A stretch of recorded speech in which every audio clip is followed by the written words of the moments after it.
Hello, friends. It's Sunday, March 9th, and I'm here with the need to clear my throat. I apologize for that. And to have a meeting with part of my community, but no one's here. Does that mean I should say, oh, I can't admit that no one showed up, so I won't have the meeting? No, I'm not going to do that. I could do that, but circumstances create these situations. And I just announced I'm going to be doing a meeting. If anybody wants to show up, great. And if not, that's great too.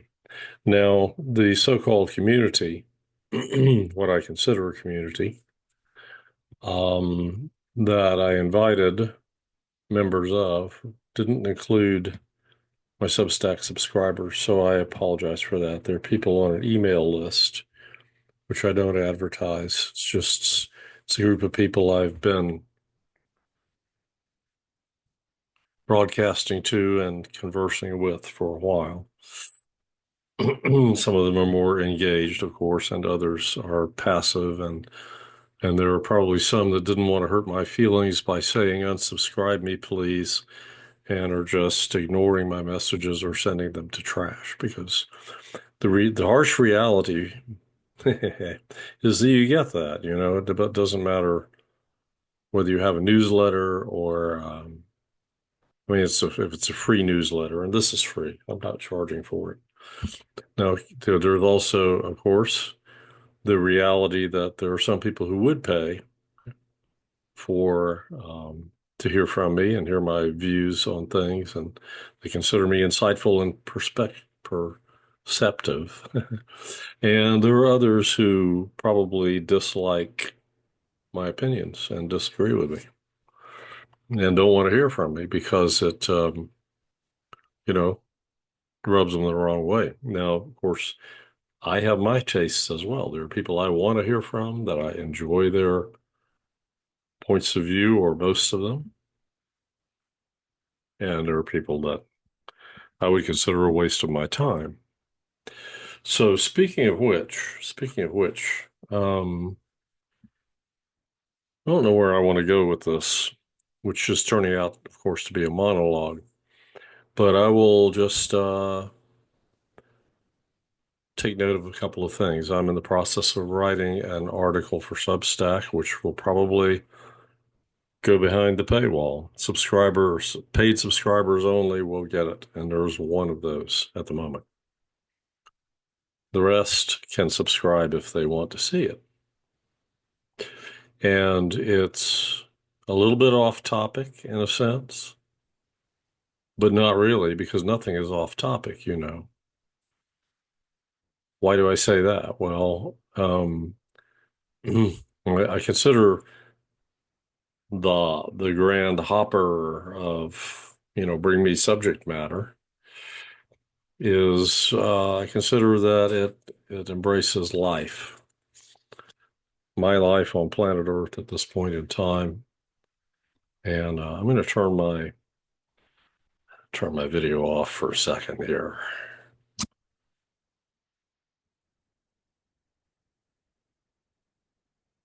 Thank you for your patience. I'm going to do something I don't want to display on camera, but it's very brief. Incidentally, you've noticed my fingernail. I smashed it. Not a big deal. It's not some kind of blue nail polish. I was helping a friend and something heavy rolled on top of my finger and went. But I thought, well, I'm going to lose that nail, but I'm not losing it, at least not yet. I put arnica gel on it and wrapped a um, Band-Aid around it and kept it that way most of the time for several days. And I think I'm going to just let it be now and see what happens. But arnica gel is a wonderful healing substance, especially for bruises, situations like this where you've got a little bit of a hematoma, which happens to be under the nail in this case. And if you notice, this finger, the affected finger, was swollen quite a bit. It was fat, and it's now pretty much like the other one. So I think that's an indicator of the progress of healing. So maybe what will happen is I'll keep the nail. It won't come off, and it will just grow out. I'm hoping that's going to be the situation. So there you go, a little report on my health. Everything else is fine as far as I can tell. I'm trying to be really careful about my eating since I learned that certain meats and things like that are being injected with mRNA vaccine, which I don't want to be exposed to. I'm re-recording this video because I went into a story about vaccines and viruses, which probably wouldn't fly on YouTube. But, that's the life. Get me on a more free speechy platform and I will unleash as far as my opinions about those things go, but not here. Um, let's see. Yeah. YouTube started serving the Alex Jones show up to me. Well, Alex, what can I say about Alex Jones? Apparently he's been back on YouTube for about 3 days. And I suspect that people, who probably fit the conspiracy theorist tinfoil hat and conservative criteria as they judge such things, would get offered the opportunity to watch Alex Jones. Um, I don't like labels. I do think that conspiracies exist. I read a book once by Jim Mars. You might remember him. He was an author of books about, I don't know, various topics. He was a ufologist, among other things, but he was considered as a conspiracy theorist, right? And he wrote about that in one of his books. And he said, well, if you look at the major events of history, they were all conspiratorial in nature, or their background was. In other words, a group of people got together and decided to take a particular action, and it ended up affecting the course of history. So, that makes, I guess, all historians conspiracy theorists to one degree or another. Some are considered conspiracy theorists more than others. I had a book recommended to me written 100 years ago by a British lady, named Nesta Webster, and it was called World Revolution. It was a good book. It was very informative, and she was considered a conspiracy historian. I think she wrote some other books. Um, she wrote a prior book to the one I read, which was about the French revolutions. I think there was more than one of them. And it's not a part of history with which I was very familiar. The second book expands on that and takes us up through the Bolshevik Revolution in Russia. And it talks about the Bavarian Illuminati. It talks about the international Jews. It talks about, well, Disraeli, who of course was Jewish and was a British prime minister. It talks about anarchism, and it talks about Marxism and the Soviets and the Bolshevik Revolution. And some of the views that she expressed, I mean, the book was not hardcore anti-Semitic or anything like that, but she did say that people back in the day didn't like the Jews, didn't trust them. And she pointed out, of course, the Jewishness of Marx and many of the Bolsheviks, such as, for example, Trotsky. So that's okay. It's just a matter of historical fact, right? And you can make of it whatever you see fit and whatever fits with your perception about groups of people, which you may belong to or you may not.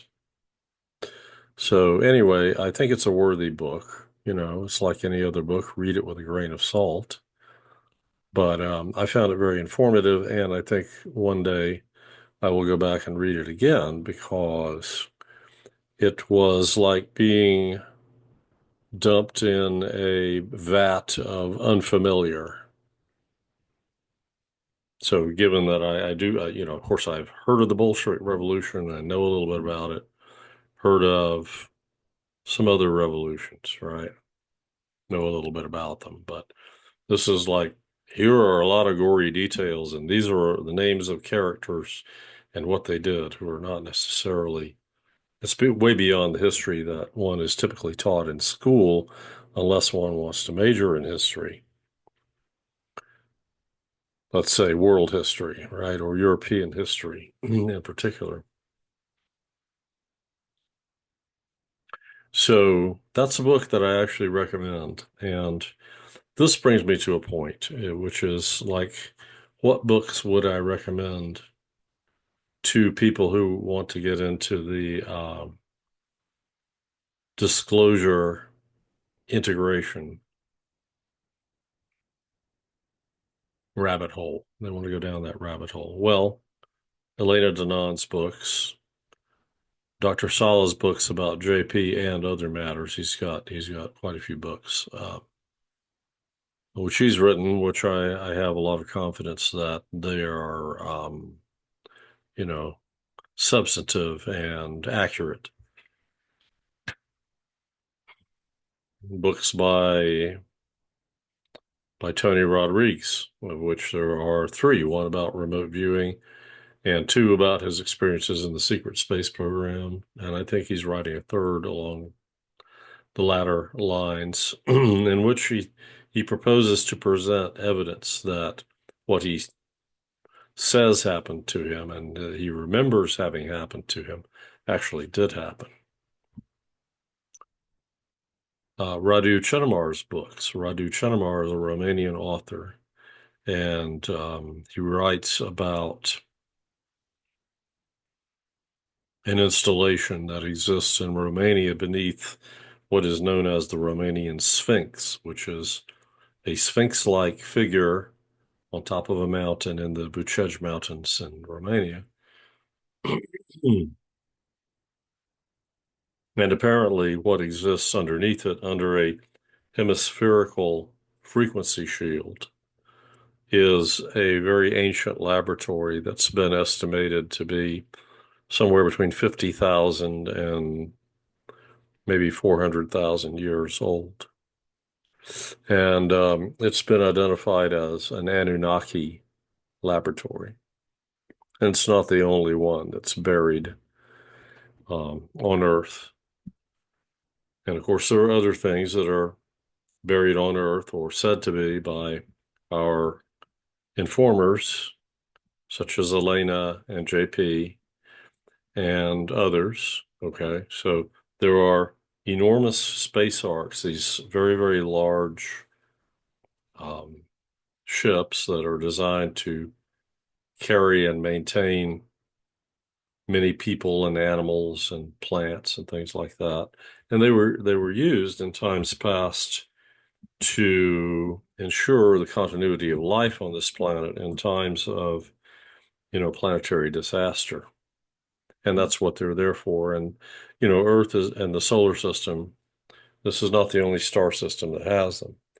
Earth is not the only planet in the star system that is inhabited. Penny Kelly, who has no particular relation to the people I refer to as our informers, but I like to listen to Penny. She's somebody who says, I'm a star seed. I incarnated from a particular Pleiadian culture, and she's She was a farm girl who became an engineer and then became a plasma scientist and wrote books about that on behalf of somebody who was a research scientist in that area who had been blackballed by the scientific community. And she's written books about consciousness, and she's active in as a spiritual coach sort of person, or in, intuitive development coach, and so on. And there are people who pay close attention to her work. I pay attention to her tangentially. I feel that there's considerable authenticity there. But anyway, she says all the planets, all the major planets, and many of the minor planets in the solar system are inhabited. And in fact, that seems to be substantiated by Elena, who mentioned going to a meeting on one of the moons of, I think it was Uranus, and that there was an ET culture that has a colony there on a relatively minor moon. Tony Rodriguez, one of his books is about the Ceres colony, a colony on the dwarf planet Ceres. And many of these planets, including the Earth, have numerous species inhabiting them. The general impression that humans are given, and even long before I got into studying Elena's work and that of people like Elena, I intuited or concluded really just from things I read that this was true, that humans think, a lot of people imagine, they feel comfortable imagining we're the only intelligent species here. And then you have people that say, well, maybe whales are very intelligent. And they're just aware that animals are in a lot of ways much more intelligent than we think. Ravens, crows, dolphins, some of the apes. Well, but as far as having full use of language or maybe telepathic communication, who's special? Well, humans have technology, so that makes us different. But personally, I think it's a spectrum, right? And humans, the Terran humanity, are unique to an extent, but we may not be nearly as unique as we think we are. I mean, there are a lot of us. We're spread out over the surface. There are also groups of us living underground, a lot more than we surface dwellers would imagine. Um, anyway, who else? Who else is there? Well, the ant people live underground. The Nagas live underground. They're a reptilian race descended from the Alpha Draconians, but they've evolved beyond that mindset, that highly problematic mindset that characterizes the Sakaar. And there's the species of which Lacerta, Lacerta, is or was evidently a member. You can look that up. I'm not going to go into it, but her existence, the reality of who she is, and her contacts with terrestrial humans has been validated by remote viewing, or seems to have been. In other words,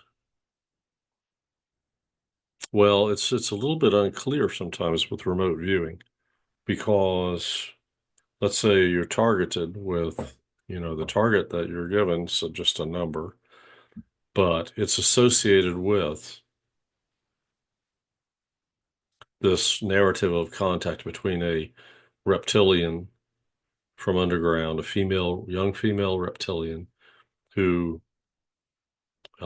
was tasked by her people with contacting an individual human, a Swedish man, in a cabin in the woods somewhere around the year 2000, if I remember correctly. And so they had a conversation over the course of 2 days, and he wrote down what they talked about and then distributed that document to his friends.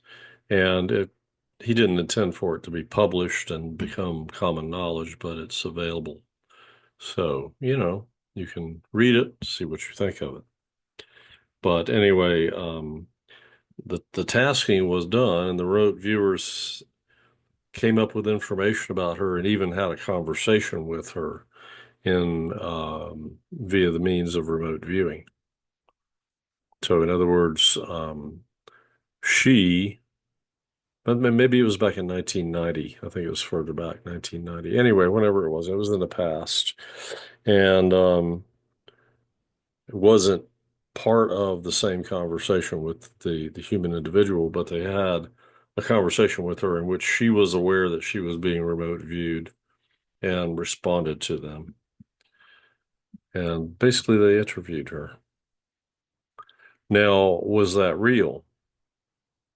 Well, I don't know. It's not provable, right?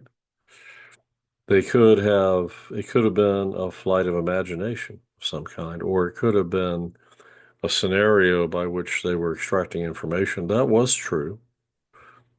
But, if you had a chance to talk to her on the street and you said, hey, do you remember being remote viewed and having a conversation with the viewer?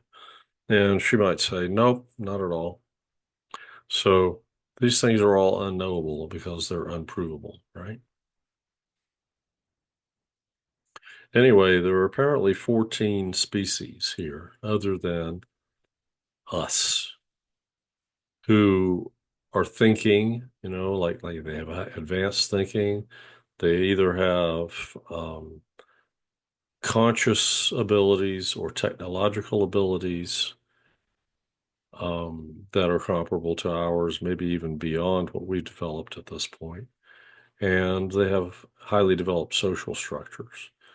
The Sasquatch or Sabe people, the forest people, are one of them. And there are species that live under the waters and inside the earth. And that's just on our planet. There are a number of species that inhabit our moon, which is not entirely a natural body. It was hollowed out, and it's essentially a big spaceship, and it was brought here at the end of the Younger Dryas and installed in orbit. That's why it's in the perfect position to eclipse the sun. That was done deliberately, as you might suspect, because it's a big mystery. How did that happen? Well, it was made to happen. It was put there by intelligent design and not by God, by the people that brought it here from another solar system. And it's older than the Earth. And there are numerous species living on Mars.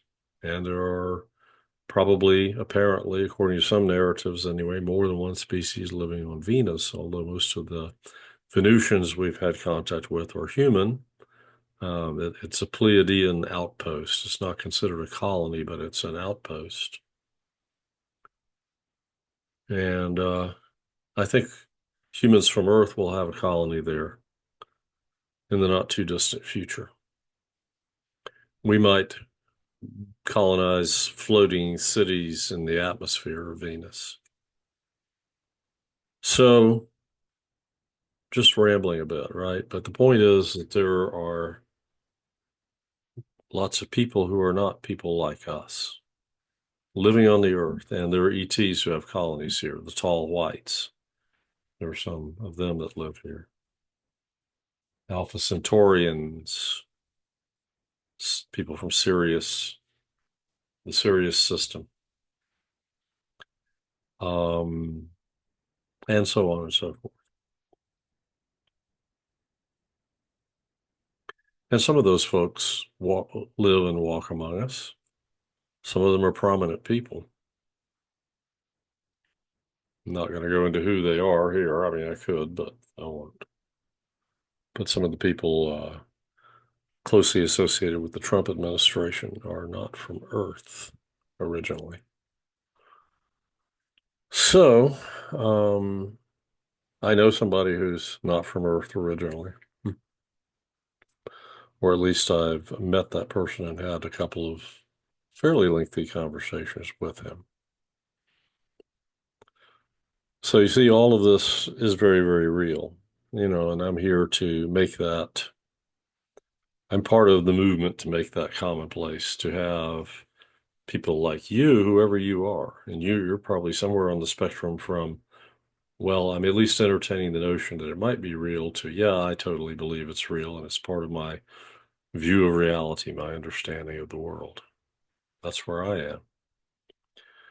But it's going to be where we all are, probably within a couple of years.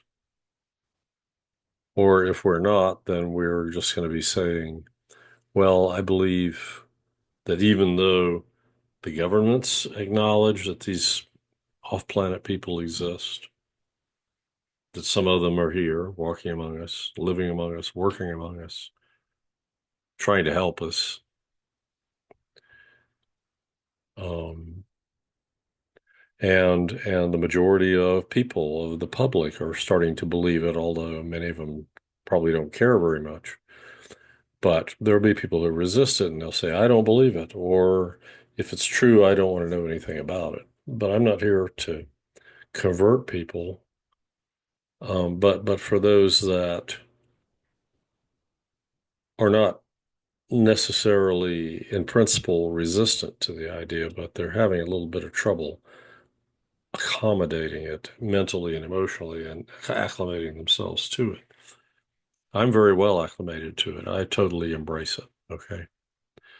So you can talk to me, and this is my business. It's an incipient business. I'm not making money from it now.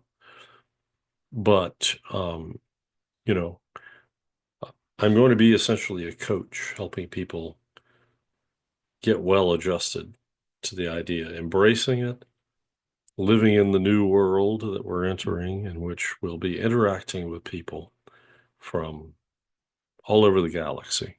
Some of them look like us, and don't worry, mostly at first it'll be people that look like us, but eventually, what if you confronted a humanoid, but the shape of their body is a little different than ours, and they have tentacles growing out of their head, and green skin, great big black eyes. That's the Koldasi, who live on a version of Neptune that exists in a parallel universe. And, well, you know, you can go to Elena Danon's Encyclopedia Galactica and look up some of the species in there, and we'll be interacting with them. And the thing is, they may not be coming to Earth for a while, but people who are more adventurous from here, some of us will be able to go to the hub, which is a space station. Think of Deep Space Nine on Star Trek Deep Space Nine. Very similar to that, but there'll be all kinds of people there from all over. Tony Rodriguez kind of pushed the envelope because Elena doesn't push the envelope. She says, "Well, here's maybe a couple hundred races that are interested in Earth and that we've already had contact with at one time or another." Tony says there are millions of species that will be coming through the solar system. They'll be coming here, hanging out at the hub. They'll be there for recreation. They'll be there because they have business in the system here with other people of their own species or other species. Tourists just wanting to check out the solar system and see what it's all about and see what those crazy, weird people on Earth are all about.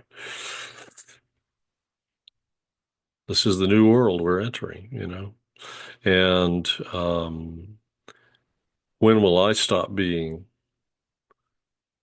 one of the few voices that wants to talk about this sort of thing publicly and take it very seriously. Well, I don't know.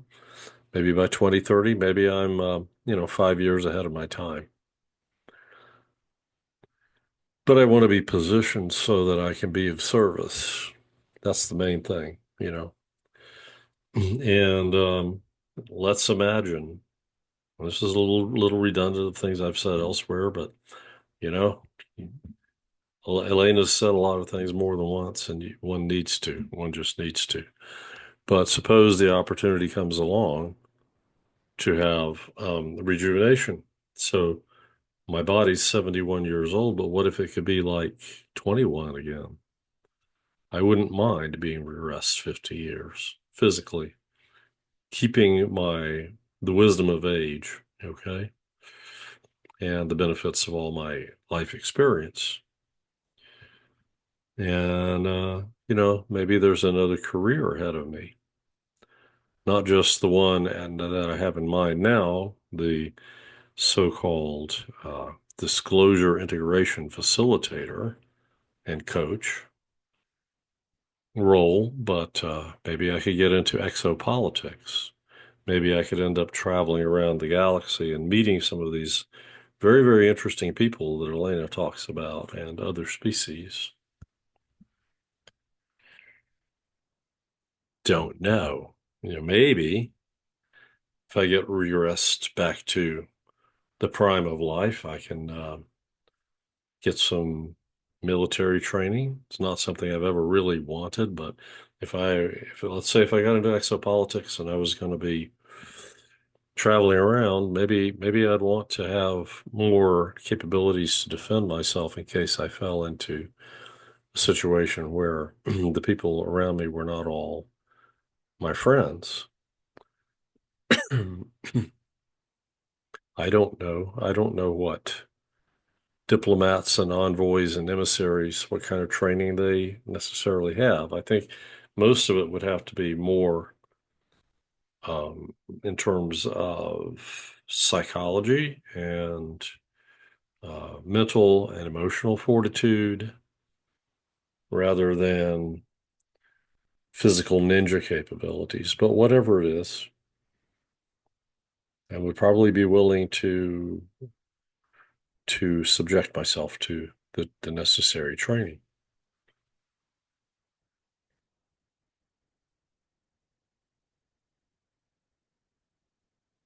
Back to Alex Jones.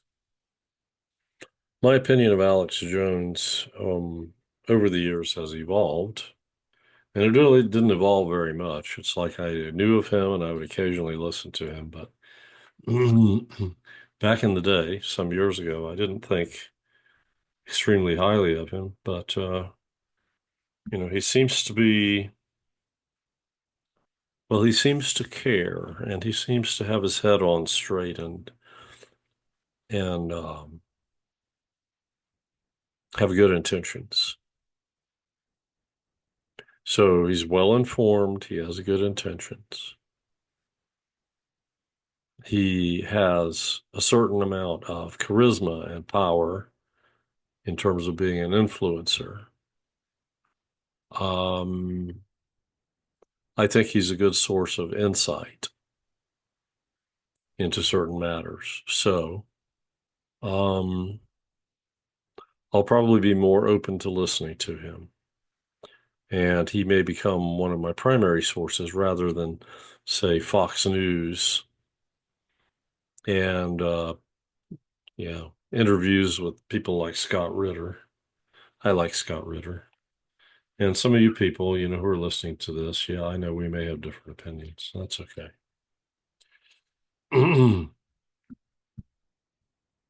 But my main business in this channel and with you is to inject and try to maintain and focus on the perspective of the Galactic Federation of Worlds as regards what's going um, on Earth and with us as a species. So all that being said, I'm going to keep this relatively short, and I think there are things going on that I'm going to have to attend to. So I will say goodbye for now. Thank you for listening. Comment, subscribe if you haven't.